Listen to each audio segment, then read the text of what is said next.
The Lord be with you. A reading from the Holy Gospel according to St. Mark. Again, Jesus left the district of Tyre and went by way of Sidon to the Sea of Galilee into the district of the Decapolis. And people brought to him a deaf man who had a speech impediment and begged him to lay his hand on him. He took him off by himself away from the crowd. He put his finger into the man's ears and spitting touched his tongue. Then he looked up to heaven and groaned and said to him, Ephata, that is, be opened. And immediately the man's ears were opened. His speech impediment was removed, and he spoke plainly. He ordered them not to tell anyone, but the more he ordered them not to, the more they proclaimed it. They were exceedingly astonished and said, He has done all things well. He makes the deaf hear and the mute speak. The Gospel of the Lord.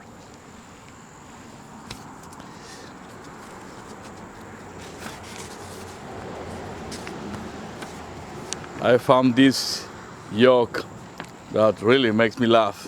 I hope you are going to laugh too, because this is a joke. A monkey walks into a bar and asks the bartender, Do you have bananas? No, the bartender said. Do you have bananas?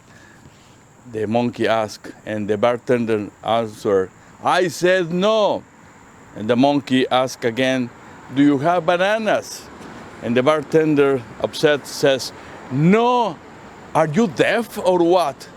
If you ask me one more time if I have bananas, I will nail your tongue at the counter.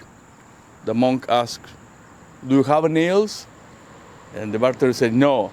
And the monkey says, Do you have bananas? I think this is an innocent joke, and it's funny. Are you deaf? I thank God that many of us who are here or are listening to this video are able to hear, are able to listen. Do you know what? The gospel, in order to be able to understood, in order to be able to practice the Christian faith, we need to hear the word of God. If we hear the gospel, we are able to understand it, but we need to hear it. Now, how difficult must be for a person who is not able to hear? And for some reason, children, when they are born without being able to hear, when they have hearing problems, they are not able to talk either, because first we need to hear, and then we can reproduce the sounds, and that's why we are able to communicate with one another. I am very thankful to God for all these opportunities that we have. The opportunity to see, the opportunity to hear, the opportunity to talk, the opportunity to communicate with one another when all our senses are working properly. In today's gospel, we see that Jesus was healing many people. If we read the New Testament, you are going to see that Jesus was healing people, was sharing meals with people. He wanted to be with the ones who wanted to be with him. And just imagine this poor man who was taken to Jesus, a man who was not able to talk, a man who was not able to hear. And by the way, I know a friend of mine who, in the beginning, I felt bad because she was complaining, oh, I cannot see. And she was complaining because of her sight. And then, oh, I can hear properly, etc., etc. But then, as we became friends, I began discovering that what my friend has is selective hearing and selective sight, because she can see what she wants and she can hear what she wants to hear. But it's not always the case. There are people who suffer because some limitations. Sometimes people are not able to see, other people are not able to talk, other people are not able to hear, and sometimes there are people who are not able to speak and not even able to hear. But we see that people were happy when they saw this man, that immediately after Jesus was able to heal him, this man was able to listen, to understand, and to talk. What a beautiful miracle. But you know what? We know that there are many people who suffer different illnesses, different limitations. But there is a worse illness than to be able to, or not to be able to hear, or not to be able to talk. It's what I call spiritual deafness and spiritual limitation to speak.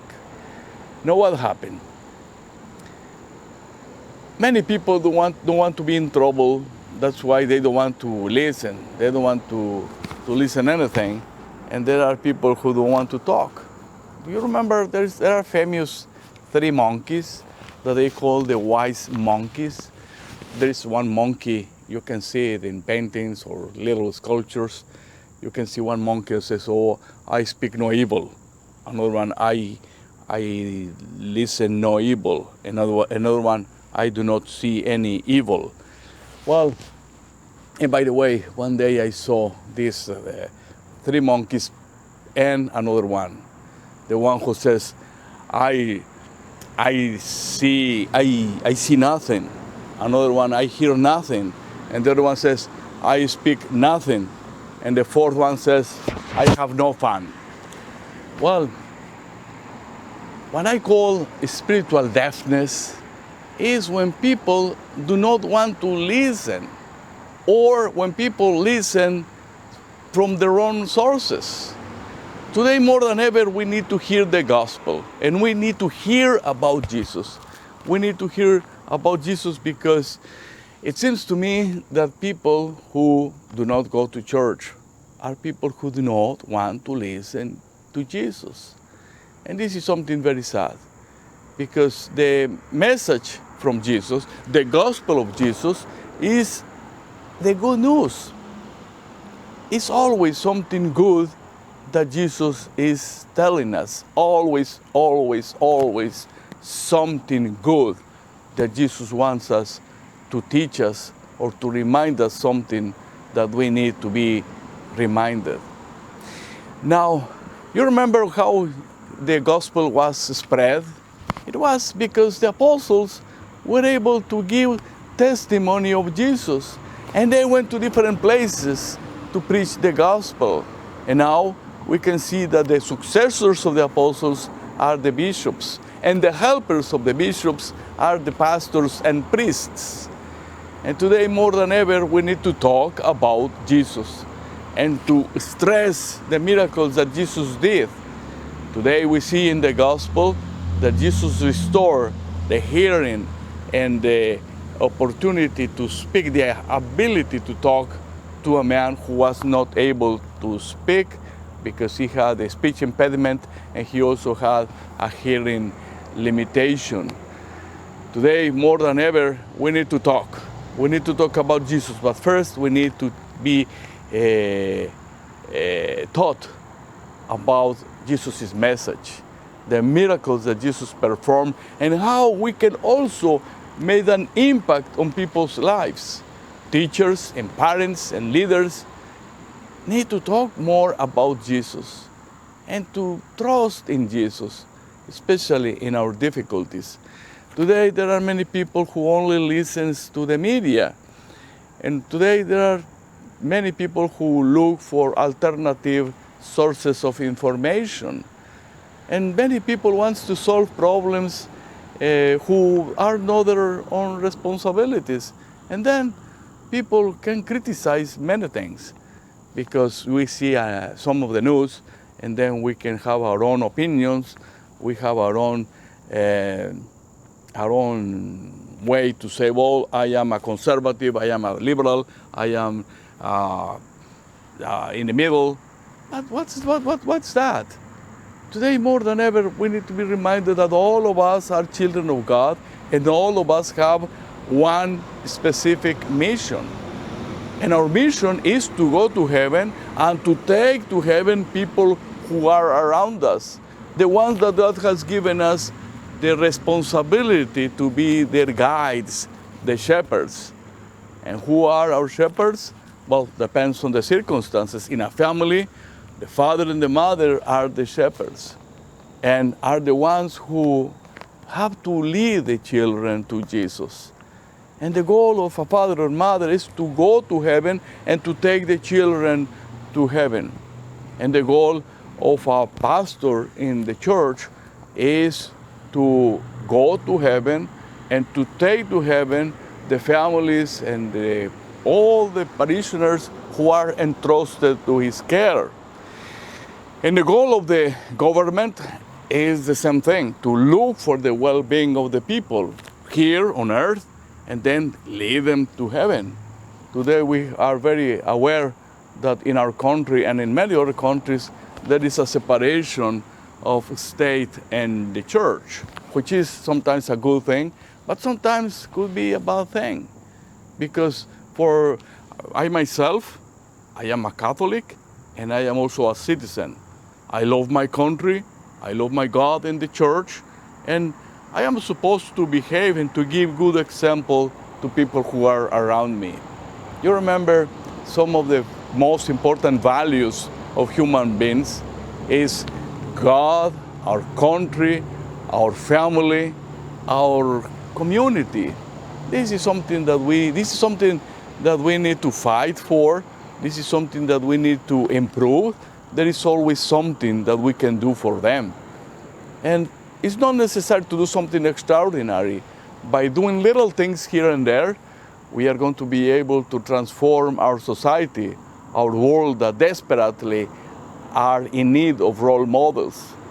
You remember Lord Baden-Powell, the founder of the Boy Scouts, in one of his last letters, I believe was the last one, he wrote to the Boy Scouts around the world, if you receive something, if you have received some areas of the world, just improve these areas.